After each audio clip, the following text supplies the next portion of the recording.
Yeah.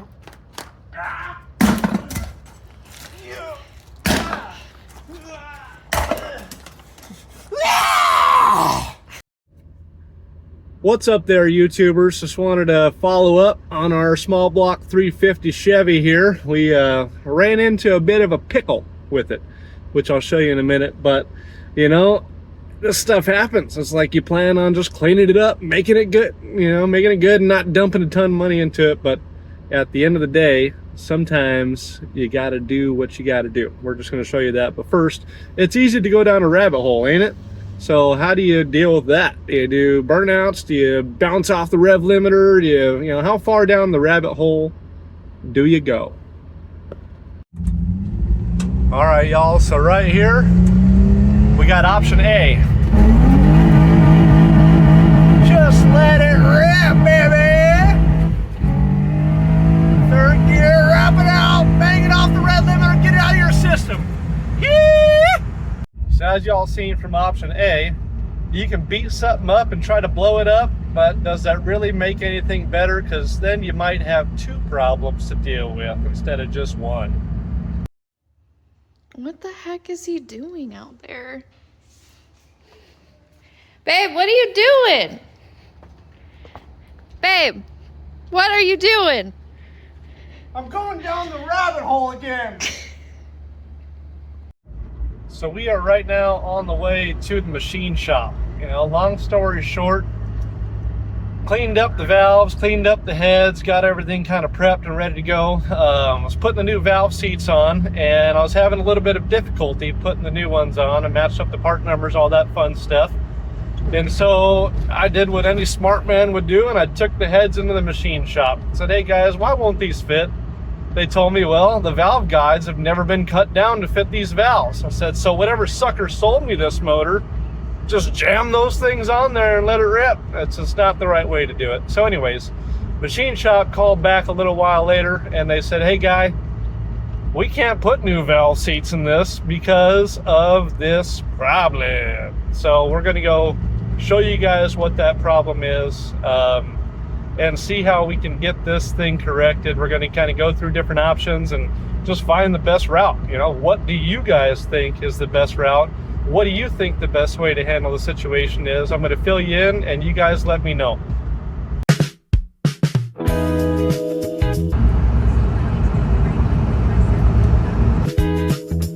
Well, I should have moved over for the emergency vehicles, but there was cars next to me.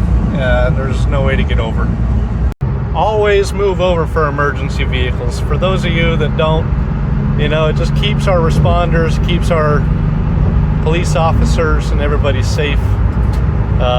Generally what you want to do, as long as it's safe to move over, is move as far away from them as you can. Pass them at a slow and reasonable speed. That way you're not putting extra endangerment onto somebody else that just doesn't need to be there in the first place.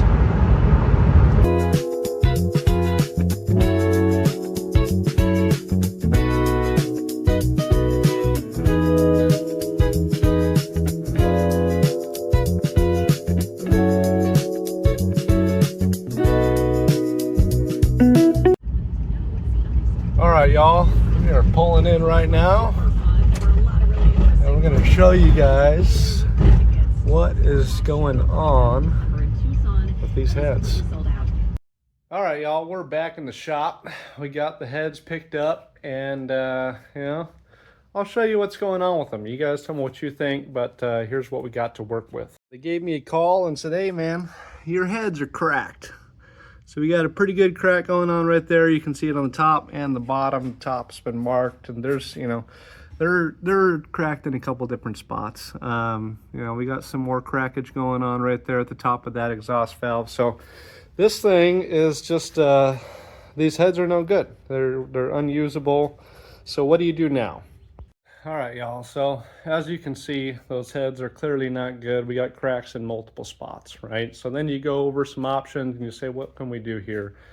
We can do an LS swap, relatively simple and easy, except for when you do it on the 4x4s, you got to change a cross member. We're having to look at getting an adapter flex plate to go to the Turbo Hydromatic 350 so that we can still use the MP 205 transfer case. You can go get a set of used heads, you know, somewhere and have them built.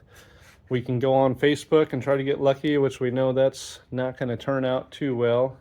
You know, now we start to question, is the block any good that these heads came off of? You know, not one's cracked, but both of them are cracked in multiple spots. So this thing's obviously been overheated.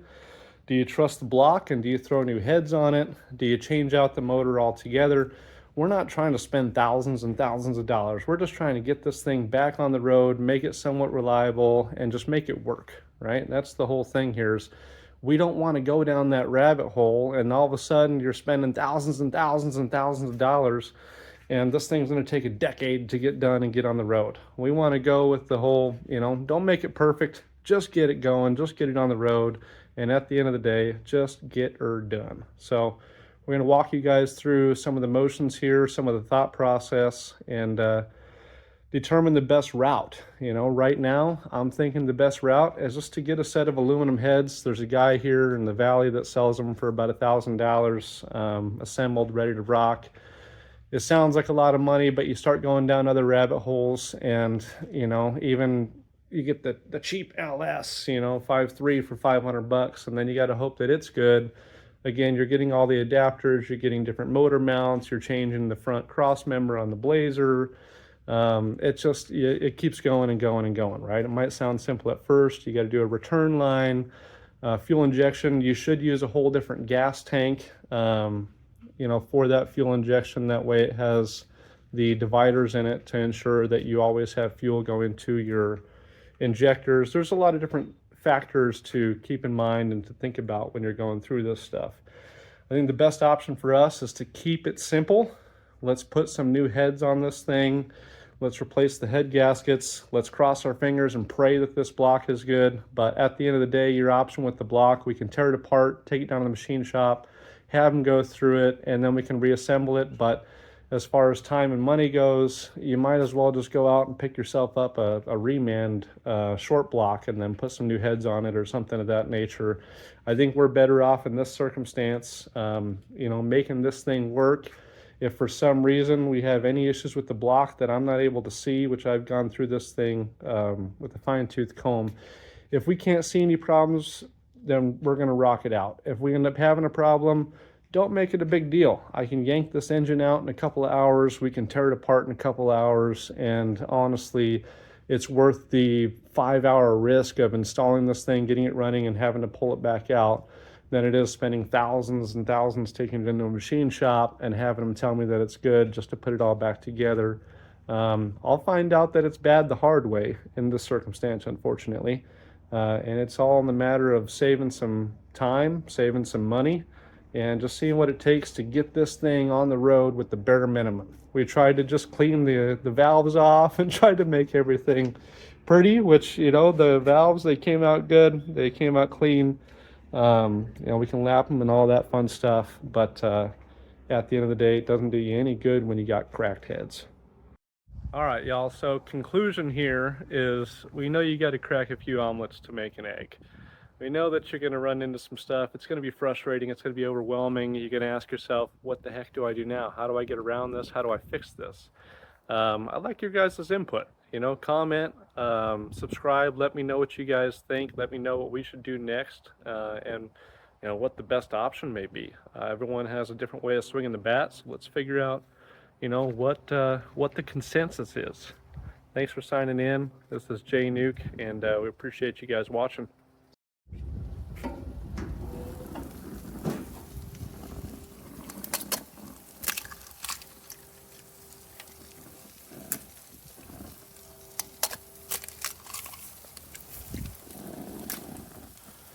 There you have it.